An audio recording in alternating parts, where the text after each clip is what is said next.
ಆತ್ಮೀಯ ಬಂಧುಗಳೇ, ಶ್ರದ್ಧೆಯ ತಂದೆ ತಾಯಂದಿರೇ, ನಲ್ಮೆಯ ಸಾಹಿತ್ಯಾಭಿಮಾನಿಗಳೇ, ನಾವು ಎನ್ನುವುದು ಏನು? ಅದು ದೇಹನ ಅಥವಾ ಮನಸ್ಸ? ನಾನು ಯಾರು? ಹೂ ಆಮ್ ಐ? ಇಂತಹ ಪ್ರಶ್ನೆಗಳು ನಮ್ಮನ್ನು ಎಂದಾದರೂ ಒಂದು ದಿವಸ ಜೀವನದ ಒಂದು ಸಹಜ ತಿರುವಿನಲ್ಲಿ ನಮಗೆ ನಾವೇ ಕೇಳುವಂತಹ ಒಂದು ಸುಂದರವಾದಂಥ ಪ್ರಶ್ನೆ. ಇದನ್ನು ಯಾಕೆ ಹೇಳ್ತಾ ಇದ್ದೀನಿ ನಾನು ಅಂತಂದರೆ, ನಾನು ಅಂದರೆ ಯಾರು? ನನ್ನ ಹೆಸರೇ ನಾನಾ, ಅಥವಾ ನನ್ನ ಅಂಗಾಂಗಗಳು ನಾನಾ, ಅಥವಾ ಮತ್ತೆ ಇನ್ನೇನಾದರೂ ನಾನಾ ಅಂತ.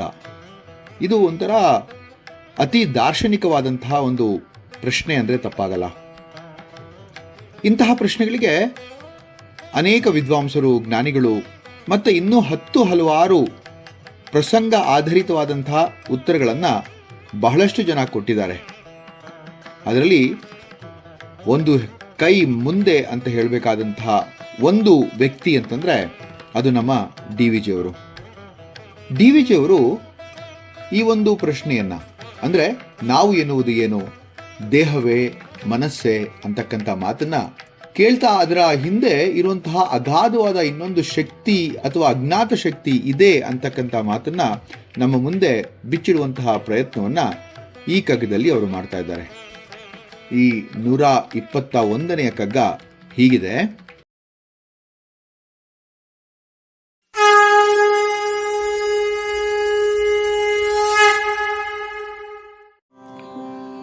ತನುವೇನು ಮನವೇನು ಪರಮಾಣು ಸಂಧಾನ, ಕುಣಿಸುತಿಹುದು ಭಯವನು ಮೂರನೆಯದೊಂದು.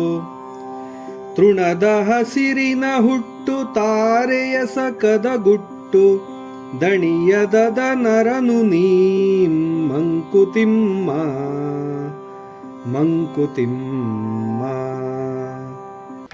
ತನುವೇನು ಮನವೇನು ಪರಮಾಣು ಸಂಧಾನ. ಎಷ್ಟು ಚೆನ್ನಾಗಿದೆ ನೋಡಿ. ತನು ಅಂದರೆ ದೇಹ, ಶರೀರ, ಕಾಯ, ತನು. ಈ ದೇಹ ಅಂದ್ರೇನು ಅಥವಾ ದೇಹವೇನು? ಮನಸ್ಸು ಅಂದ್ರೇನು? ಅವೆರಡೂ ಕೂಡ ಪರಮಾಣು ಸಂಧಾನ ಅಂತಾರೆ. ಅಂದರೆ ಈ ಅಣುಗಳ ಸಂಯೋಗ ಅಂತ. ಕುಣಿಸುತ್ತಿಹುದು ಭಯವನ್ನು ಮೂರನೆಯದೊಂದು. ಈ ಮೂರನೆಯದು ಅಂದರೆ ಇನ್ನೊಂದು, ಇವೆರಡೂ ಅಲ್ಲ. ಅಂದರೆ ತನುವೂ ಅಲ್ಲ, ಮನಸ್ಸು ಅಲ್ಲ, ಅಣುಗಳ ಸಂಯೋಗದ ಅಂತ ಹೇಳಿದ್ನಲ್ಲ, ಅದರಲ್ಲಿ ಮೂರನೆಯ ಒಂದು ಶಕ್ತಿ ಅಂದರೆ ಆತ್ಮ ಅಥವಾ ಚೈತನ್ಯ ಅಂತಕ್ಕಂಥದ್ದು ಯಾವುದೋ ಒಂದು ಈ ಎಲ್ಲವನ್ನ ಕುಣಿಸ್ತಾ ಇದೆ ಅಂಥೇಳಿ. ಇಲ್ಲಿ ಭಯ ಅಂತ ಒಂದು ಮಾತನ್ನ ಹೇಳಿದ್ರು. ಅದೇನಪ್ಪ ಅದು ಅಂತಂದರೆ, ಮನಸ್ಸಿನಲ್ಲಿ ಕೂತಿರುವಂತಹ ಒಂದು ಶಂಕೆ ಅಥವಾ ಒಂದು ಅತೀ ಪ್ರಶ್ನಾರ್ಥಕವಾಗಿ ಉಳಿದೇ ಬಿಡುವಂತಹ ಕೆಲವೊಂದಷ್ಟು ಪ್ರಶ್ನೆಗಳು, ಅದು ಆ ಭಯ. ತೃಣದ ಹಸಿರು, ತಾರೆ ಎಸಕದ ಗುಟ್ಟು. ಈ ತೃಣದ ಹಸಿರು ನೋಡಿ ಎಷ್ಟು ಚೆನ್ನಾಗಿದೆ. ತೃಣ ಅಂದರೆ ಆ ಒಂದು ಹುಲ್ಲು, ಆ ಹುಲ್ಲಿನ ಹಸಿರು ಬಣ್ಣ. ಆ ಹುಲ್ಲಿಗೆ ಹಸಿರು ಬಣ್ಣವನ್ನು ತಂದುಕೊಟ್ಟವ್ರು ಯಾರು? ಹಾಗೆ ತಾರೆ ಎಸಕದ ಗುಟ್ಟು ಅಂದರೆ ತಾರೆ ಅಂತಂದರೆ ಆ ನಕ್ಷತ್ರಗಳು ಮಿನುಗುವಂತಹ ಗುಟ್ಟು. ಇದೆಲ್ಲವನ್ನ ನಿಜವಾಗ್ಲೂ ಕೂಡ ಎಡಬಿಡದೆ ದಣಿವರಿಯದೆ ನೋಡಿ, ದಣಿಯದನರಸು ನೀಂ ಮಂಕುತಿಮ್ಮ. ದಣಿಯದೆ ಅಂದರೆ ಸುಸ್ತಾಗ್ದಲೆ ಅದನ್ನು ನೀನು ಅರಸ್ತಾ ಹೋಗು ಅಂತ, ಅಂದರೆ ಅದನ್ನು ನೀನು ಕಂಡುಕೊಳ್ತಾ ಹೋಗು, ಆಗ ಜೀವನದ ಸಾರ್ಥಕತೆ ಉಂಟಾಗತ್ತೆ ಅಂಥೇಳಿ ಅದ್ಭುತವಾಗಿ ಇಲ್ಲಿ ಡಿ ವಿ ಜಿಯವರು ಹೇಳ್ತಾ ಇದ್ದಾರೆ. ದೇಹ ಮತ್ತು ಮನಸ್ಸು ಅಣುಗಳ ಸಮೂಹ ಮಾತ್ರ, ಆದರೆ ಇವುಗಳನ್ನು ಚಲಾಯಿಸುವ ಒಂದು ಮೂರನೇ ಶಕ್ತಿ ಇದೆ ಅಂತ ನಮಗೆಲ್ಲರಿಗೂ ಕೂಡ ಗೊತ್ತು. ಅದೇ ಆತ್ಮ ಅಥವಾ ಪರಮಚೈತನ್ಯ ಅಂತ ಹೇಳ್ಬೋದು. ಪ್ರಪಂಚದ ಎಲ್ಲ ರಹಸ್ಯಗಳು ಕೂಡ ಅದರಲ್ಲಿ ಅಡಕವಾಗಿದೆ ಅಂದರೆ ಅದು ಅತಿಶಯೋಕ್ತಿ ಅಲ್ಲ ಅಂತ ಅನಿಸುತ್ತೆ. ನಾವು ನಮ್ಮನ್ನು ನಾನು ಅಂತ ಕರ್ಕೊಳ್ತೇವೆ ಅಲ್ವಾ? ಆದರೆ ಆ ನಾನು ಯಾರು? ದೇಹನ ಅಥವಾ ಮನಸ್ಸ? ಕವಿ ಇಲ್ಲಿ ಹೇಳ್ತಾ ಇದ್ದಾರೆ, ಇವೆರಡೂ ಕೂಡ ಅಣುಗಳ ಸಂಯೋಗ ಮಾತ್ರ ಅಷ್ಟೇ. ಇದನ್ನ ನಾವು ಕಠೋಪನಿಷತ್ತಲ್ಲಿ ಒಂದು ಸುಂದರವಾದಂಥ ಮಾತಿನಿಂದ ಇದನ್ನು ವರ್ಣಿಸ್ಬೋದು. ಅಣೋರಣೀಯಾನ್ ಮಹತೋ ಮಹಿಯಾನ್ ಅಂತ ನಾನು ಒಂದ್ಸತಿ ಇದನ್ನು ಹೇಳಿದ್ದೀನಿ. ಅಣುವಿಗಿಂತಲೂ ಕೂಡ ಸೂಕ್ಷ್ಮ, ಬ್ರಹ್ಮಾಂಡಕ್ಕಿಂತಲೂ ಕೂಡ ಮಹತ್ತರವಾದದ್ದು ಈ ಆತ್ಮ ಅಂಥೇಳಿ. ದೇಹ ನಿಜವಾಗ್ಲೂ ಕೂಡ ಭೌತಿಕವಾದದ್ದು, ಇಟ್ಸ್ ಅ ಫಿಸಿಕಲ್ ಫಿನಾಮಿನಾ. ಮನಸ್ಸು ಇದು ಮಾನಸಿಕವಾದದ್ದು, ಇದನ್ನು ಸೈಕಲಾಜಿಕಲ್ ಫಿನಾಮಿನಾ ಅಂತ ಕರಿತೀವಿ. ಆದರೆ ಇವೆರಡನ್ನ ಚಲಿಸುವಂಥದ್ದು ಚೈತನ್ಯ. ಇದು ಕಾನ್ಷಿಯಸ್ನೆಸ್ ಅಂತ ನಾವು ಹೇಳ್ಬೋದು. ಈ ಚೈತನ್ಯವೇ ಕಗ್ಗದಲ್ಲಿ ಮೂರನೆಯದೊಂದು ಎಂದು ಕರೆಯಲಾಗಿದೆ ಅಂತ ಹೇಳಬಹುದು. ಈ ಮೂರನೆಯ ಶಕ್ತಿ ಅಂತ ನಾನು ಹೇಳಿದ್ನಲ್ಲ, ಇದನ್ನ ಆತ್ಮತತ್ವ ಅಂದರೆ ತಪ್ಪಾಗಲ್ಲ. ನ ಜಾಯತೆ ಮ್ರಿಯತೆ ವಾ ಕದಾಚಿತ್. ಭಗವದ್ಗೀತೆಯಲ್ಲಿ ಈ ಮಾತನ್ನ ಭಗವದಾಚಾರ್ಯ ಕೃಷ್ಣ ಹೇಳ್ತಾನೆ. ಯಾವತ್ತೂ ಕೂಡ ಈ ಒಂದು ಆತ್ಮ ಅಂತಕ್ಕಂಥದ್ದು ಸಾಯಲ್ಲ. ಆತ್ಮ ಅಂತಕ್ಕಂಥದ್ದು ಅದು ಯಾವಾಗಲೂ ಕೂಡ ಸ್ಥಿರ. ಶರೀರಕ್ಕೆ ಸಾವುಂಟು, ಆದರೆ ಆತ್ಮಕ್ಕಿಲ್ಲ ಅಂತ ಹೇಳ್ತಾನೆ.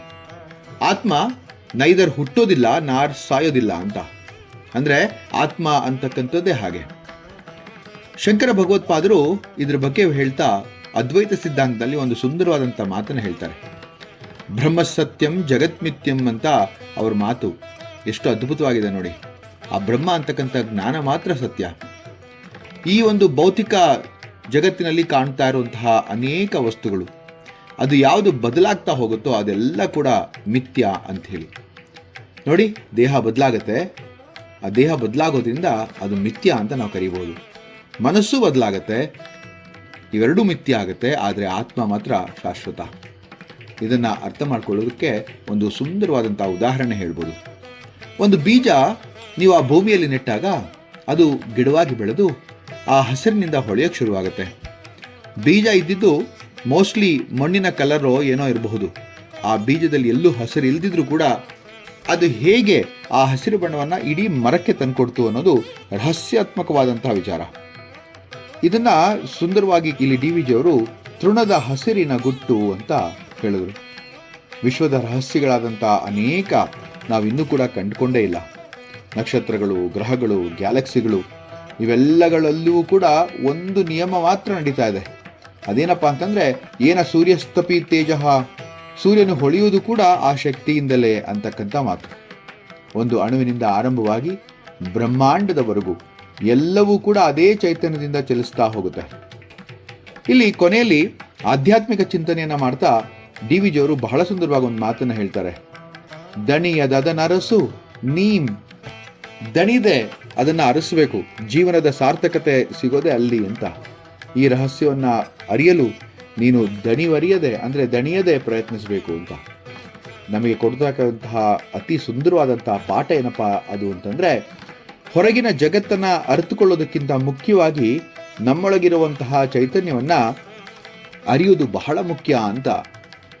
ಇದು ನಮ್ಮ ಜೀವನದಲ್ಲಿ ನಾವೆಲ್ಲರೂ ಕೂಡ ಅನ್ವಯಿಸ್ಕೊಳ್ಬೇಕಾದಂತಹ ವಿಚಾರ. ನಾವು ಯಾವಾಗಲೂ ಏನು ಮಾಡ್ತೀವಿ ಅಂದರೆ ದೇಹಕ್ಕೆ ಹೆಚ್ಚು ಪ್ರಾಮುಖ್ಯತೆಯನ್ನು ಕೊಟ್ಬಿಡ್ತೀವಿ, ಮನಸ್ಸಿನ ಭಾವನೆಗಳಲ್ಲಿ ಸಿಲುಕಿ ಒದ್ದಾಡ್ತೀವಿ. ಆದರೆ ನಿಜವಾದ ನಾನು ಆ ಆತ್ಮ. ಆ ಆತ್ಮವನ್ನು ಅರಿತಾಗ ಭಯ, ದುಃಖ, ಅಹಂಕಾರ ಎಲ್ಲ ತೊಳೆದೋಗ್ಬಿಡುತ್ತೆ.